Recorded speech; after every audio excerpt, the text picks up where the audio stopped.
उद्या म्हणजेच 25 जुलै वार शनिवार रोजी आहे आषाढी एकादशी, म्हणजेच आपल्या पंढरपूरची वारी. अख्खा महाराष्ट्र आषाढी एकादशी साजरी करत असतो आणि बहुतेक महाराष्ट्रातील सर्वच लोकांचा उद्या उपवास असतो. त्यामागचं कारण बघा, प्रत्येक महिन्याची एकादशी सर्वांना करणे शक्य नसतं, पण वर्षातून अशी एक एकादशी आहे, ती म्हणजे आषाढी एकादशी. आपण ही एक एकादशी केली तर अख्ख्या वर्षभरातल्या जेवढ्या एकादशी असतात त्या एकादशी केल्याचं पुण्य आपल्याला मिळत असतं. त्यामुळे उद्या सर्वांनी उपवास करायचा आहे. पण काही लोक असतील त्यांना उपवास करणे शक्य नाही. अशा लोकांनी कोणते पदार्थ खाऊ नयेत, आवर्जून ते एकादशीच्या दिवशी पदार्थ टाळले पाहिजेत, याबद्दलची माहिती सांगणार आहे. आणि त्याबरोबरच आपण गायला एक पदार्थ खाऊ घालायचा आहे, तो कोणता आहे याबद्दलची संपूर्ण माहिती सांगणार आहे. तर व्हिडिओ शेवटपर्यंत नक्की पहा. नमस्कार सर्वांना, श्री स्वामी समर्थ. स्वागत आहे तुमचं आपल्या चॅनलमध्ये. बघा, उद्या आहे एकादशी, ती म्हणजे आषाढी एकादशी. आणि या आषाढी एकादशीपासूनच चातुर्मासाला पण सुरुवात होत असते. असा एवढा पवित्र दिवस आहे उद्या. आणि बघा, आपण अख्खा महाराष्ट्र उपवास करत असतो या दिवशी, म्हणजे लहानांपासून मोठ्यांपर्यंत घरातला सर्वांचा उपवास असतो. पण काही लोक असतात की त्यांना या उपवास करणं शक्य होत नाही, औषधं चालू असतात किंवा लहान मुले असतात, तर त्यांना जेवण करणं आवश्यक असेल तर त्यांनी बघा काही पदार्थ आहेत ते खायचे नाही. ते म्हणजे आपण या दिवशी कांदा लसूण वापरायचं नाही जेवणामध्ये. कांदा लसूण वर्ज्य करून जेवण बनवायचं आहे. दुसरा पदार्थ म्हणजे भात. हो, एकादशीच्या दिवशी भात खायचा नसतो, त्यामुळे उद्या एकादशीला कोणताही तांदळाचा पदार्थ खायचा नाही. त्यानंतर बघा, काही भागांमध्ये असंही म्हटलं जातं घेवड्याची भाजी वगैरे सुद्धा खाल्ली जात नाही. एकादशीच्या दिवशी जर आपण जेवण करणार असाल तर त्या दिवशी आपण सात्विक आहार घ्यायचा आहे, तामसी आहार घ्यायचा नाही. याबरोबरच वांग्याची भाजी सुद्धा आषाढी एकादशीच्या दिवशी खायची नाहीये. असे काही पदार्थ आहेत ते आपल्याला आवर्जून टाळायचे आहेत. आणि बघा, आषाढी एकादशी म्हटलं तर अख्ख्या महाराष्ट्रभर उपवास केला जातो.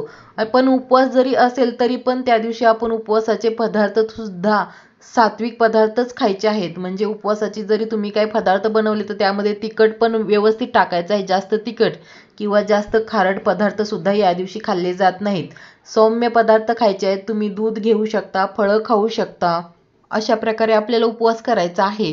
आणि दुसरं म्हणजे आषाढी एकादशीचा उपवास म्हणजे कोणत्याही एकादशीचा उपवास हा दुसऱ्या दिवशी सोडला जातो आणि काहीतरी गोड पदार्थ बनवून नैवेद्य दाखवून आपण एकादशीचा उपवास सोडायचा असतो.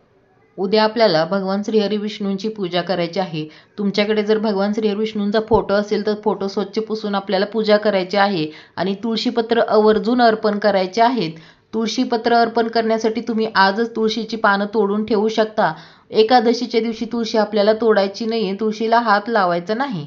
त्याबरोबर जर तुमच्याकडे विठ्ठल रुक्मिणींची मूर्ती असेल तर विठ्ठल रुक्मिणीच्या मूर्तीला अभिषेक करायचा आहे. आणि नंतर तुळशीची माळ जर तुम्ही बनवू शकला तर तुळशीची माळ आपण त्यांना उद्या आवर्जून अर्पण करायची आहे. कारण तुळस ही भगवान श्री हरिविष्णूंना अतिप्रिय आहे. आणि उद्या आपल्याला भगवान श्री हरिविष्णूंची सेवा करायची आहे. त्यामुळे आपल्याला विष्णू सहस्त्रनाम हा ग्रंथाचं पठण करायचं आहे. दिवसभरामध्ये तुम्ही कधीही पठण करू शकता. सकाळी पूजा झाल्यानंतर करू शकता किंवा दुपारी किंवा संध्याकाळी कधीही करा. पण उद्याचा दिवस खूप महत्त्वाचा आहे. या दिवशी विष्णू सहस्त्रनाम छोटासा आहे ग्रंथ, तो पठण करा.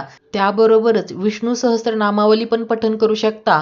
आणि व्यंकटेश स्तोत्रमची सेवा तुम्ही करू शकता. मग व्यंकटेश स्तोत्र तुम्हाला सकाळी 3 वेळेस करा, 5 वेळेस करा, 7 वेळेस करा, 11 वेळेस करा किंवा 21 वेळेस करा. जेवढ्या वेळेस तुम्हाला शक्य आहे तेवढ्या वेळेस तुम्ही व्यंकटेश स्तोत्रमची सेवा करू शकता.